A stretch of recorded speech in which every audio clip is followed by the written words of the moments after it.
tey jile fanweeri fan ak benn ci weeru mai bokk na ci li ñuy fàttaliku fukki at ci ginnaaw match bi doxoon diggante Sénégal ak France muy première participation Sénégal ci mondial ba ñu dooroon France nag benn bal ci dara Pape Bouba Diop moom moo ko def ñu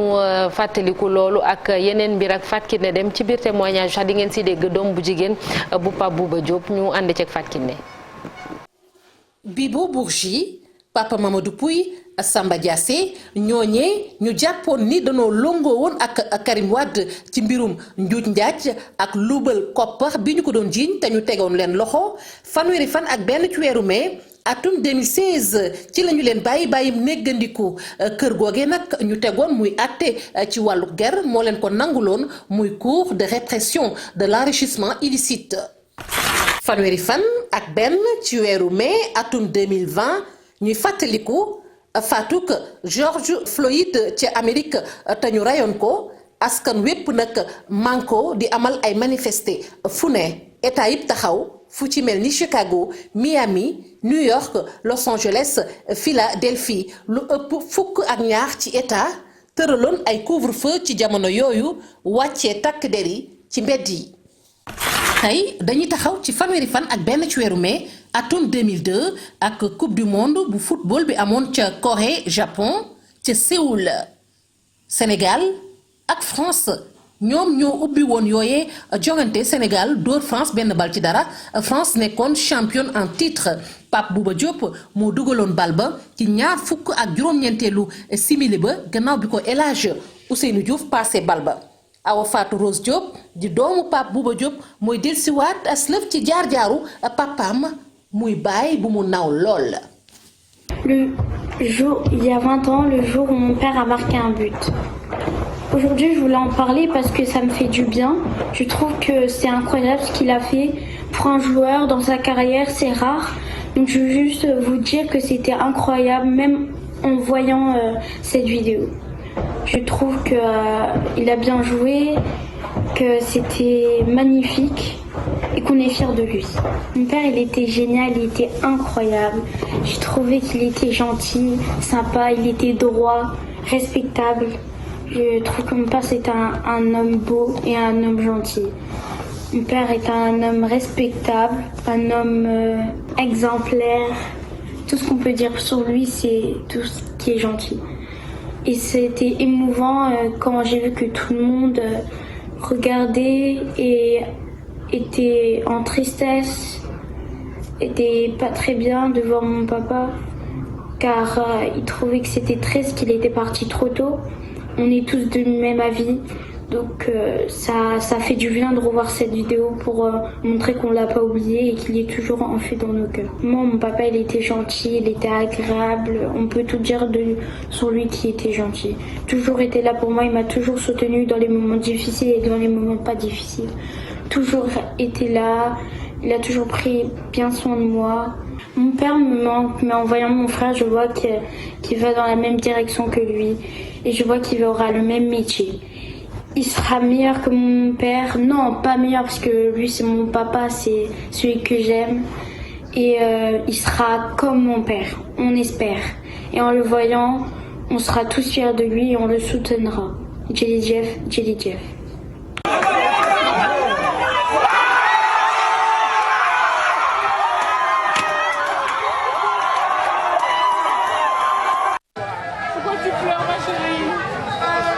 Voilà, magnifique témoignage de la fille de Pape Bouba Diop ak doom bu góor bi gisan ngeen ko loolu moo nekkoon finalu CAN bi ba Sénégal di gagné Sadio Mané ba muy dugal ñoo doon jubilé noonu mooy image yi ngeen mujjee gis noonu Alaaji Malick Pape Bouba Diop qui nous a quitté très tôt mu nekkoon 29 novembre 2020 nekkoon xale bu ndaw daanaka on peut dire ça comme ça mais bés boobu moom kenn du ko fàtte ci taarixu Sénégal Alaaji Malick. Non kenn mënul fàtte loolu parce que bu ñu fàttalikoo rek moo nekkoon première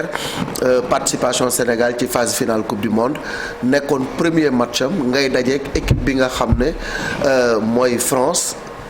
ak la fa nekkoon ci ay joueurs ba pare tenant du titre waaw ñoom ñetti meilleurs buteurs donc l'attaque de France pesait 90 buts entre Sylvain Wiltord, Thierry Henry, David Trezeguet, Djibril Cissé. C'était pratiquement 90 buts. Et ñun on venait pratiquement ñu ngi doon soog a participer. Trezeguet à l'époque. Ouais, j'ai dit Trezeguet. Donc c'est 90 buts. Donc vraiment et puis France bi ñu leen waxee ñoom dañoo tànn Sénégal. pour football ak ñoom donc mu mel ni que ñun ñoo doon beñe bi. Et dans l'équipe du Sénégal il y avait ñun pratiquement joueurs yëpp ñu ngi doon évoluer dans le championnat de France et dans des équipes de milieu de tableau ou de bas de tableau. Donc il y avait que 2 joueurs. yu nga xam ne bokkuñu woon ci championnat de France mooy Diallo le gardien ak Sissoko. Diallo mi ngi nekkoon Khorik Ba ak Sissoko bi nga xam ne mi ngi nekkoon fii à la Jeanne d'Arc de Dakar. Donc bi ñu taxawale il y a que Zidane qui n'avait pas joué ce match-là. Donc mais on avait comme l'impression que ni xale yi loolu moo leen gën a motiver que tey ñu ne dañ leen di rey Sénégalais bëggul loolu. Donc tout le monde man je me rappelle dañ ñu waxoon ne voilà ay 5 la ñuy dóor ak yu mel noonu quoi vraiment mais xale yi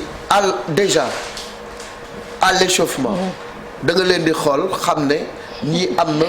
grinta bu nekk ci ñoom am na détermination ak concentration bu nekk ci ñoom discours bi leen Bruno Metsu tenir dans les vestiaires daf leen a galvaniser ñoom ñëpp donc ñu ñëw jouer sans complexe et on se rappelle vraiment de ce but El Hadj Ousseynou Diouf qui déborde sur le côté gauche qui met Franck Leboeuf dans le vent centré par Bouba Diop en 2 temps daal di dugal but bi mu nekkoon lu nga xam ni c'était l'explosion de joie un peu partout et c'était à la 30e minute le Sénégal a souffert par la suite on a souffert mais les garçons ont tenu bon jusqu'à la dernière minute et c'était fabuleux. Merci Aladji Malick. Marcel, toi aussi tu t'en souviens. Il y a la barre transversale de Fadiga en deuxième mi-temps notamment, donc l'occasion la plus franche. Donc première fois boo gisee débordement où El Hadj Diouf bi tu te rends compte le premier débordement de El Hadj Diouf qui fait la passe à Fadiga, malheureusement il était trop gaucher. mënul woon reprendre du pied droit il a été obligé de reprendre du pied gauche moo tax dóor bi xawoon na nooy mais bon déjà boo gisee premier débordement El Hadj Diouf bi tu te rends compte qu'on sera dans un grand match de la part de l'équipe nationale du Sénégal un coup de maître quand même de Bruno Metsu parce que 11 titulaires yi amul benn remplacement bu mu ci jot a def donc il y a pas eu de changement pendant tout le match il a préféré Moussa Ndiaye à Henri Camara tout en demandant un marquage assez élevé de la part de Moussa Ndiaye par rapport à Lizarazu donc latéral gauche France bi voilà comme je dis ci taarixu Sénégal daal dans tous les secteurs dans tous les départements je pense que 31 mai 2002 kenn du ko fàtte restera à jamais gravé dans les pourtant Chérif ñu ngi door a jël CAN bi ak beneen équipe boo xam ne du ñooñu mais 2002 daal booy xool daal maanaam c'est benn équipe benn moment bu exceptionnel la woon ci Sénégalais yi. Oui, parce qu'on avait des guerriers loolu moo nekkoon peut-être. te dañoo qualifié dem CAN dem tamit mondial. pour la première fois mondial CAN boobu sax Sénégal voilà exactement final tiro bi conditions yi ni ko ñàkkee ku ne xam na ko. mais match bi comme ni ko Marcel ak Malim waxee quand même c'était historique pour le Sénégal parce que ñëpp ak ñu doon xaar ñu ñëw match d'ouverture quand même Séoul ñu nërmeelu ak équipe de France ak armada offensive bi nga xamante ni amoon na ko quand même parce que boo amee Thierry Henry am Djibril Cissé am ki nga xamante ni mooy David Trezeguet ci 3 grands championnats d'Europe bi nga xamante ni ñoo ñëwoon ku ci nekk meilleur buteur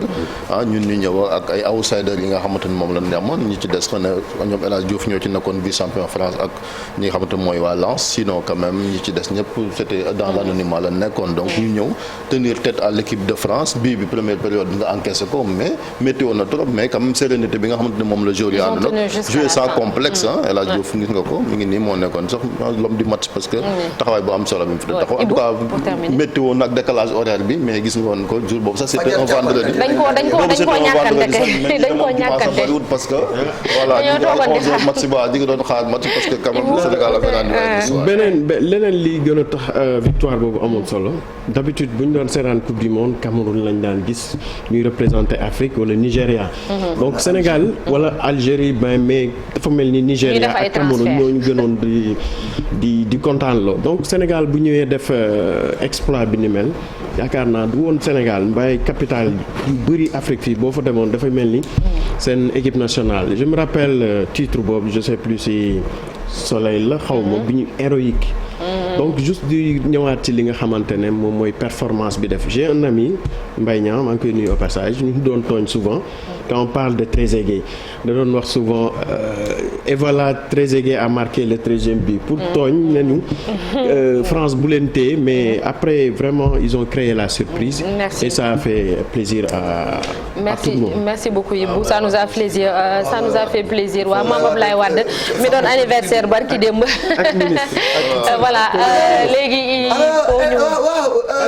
Aliou Mame Madior Boy mi ngi nii man la président wax non c'était extraordinaire. waaw absolument mooy li ñuy wax sànq rek jël nañu CAN mais boobu c'était quand même voilà baaxoon na. comme gagné ngeen champion du monde nekk ngeen déjà champion du monde moom bu fa yemoon sax mu nekk macha allah léegi dañuy jàll ci xibaar yi ñu ànd ci ak Ibou Diouf. Et qu'on est fiers de